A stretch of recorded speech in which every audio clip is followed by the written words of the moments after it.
Zabbuli ey'ekikumi Omutima gwange gunywedde, Ayi Katonda, n'ayimba, weewaawo n'ayimba okutendereza, n'ayimba n'ekitiibwa kyange.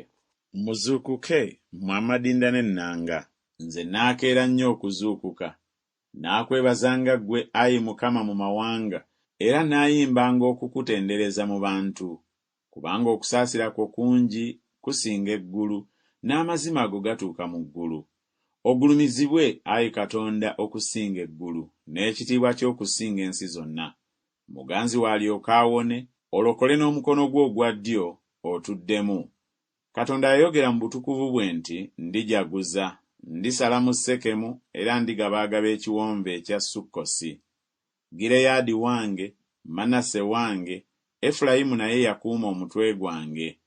Yuda gwe muggo gwange ogw'obwakabaka. Mowaabu kye kinaabirwamu kyange. Edomu ndimukasukira engatto yange.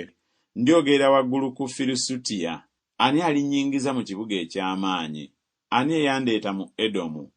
Totusudde, Ayi Katonda, so totabaala, Ayi Katonda, n'eggye lyaffe. Otuyambe eri omulabe, kubanga obuyambi bw'abantu tebuliimu. Katonda y'alitukoza eby'obuzira, kubanga oyo y'alinnyirira ku balabe baffe.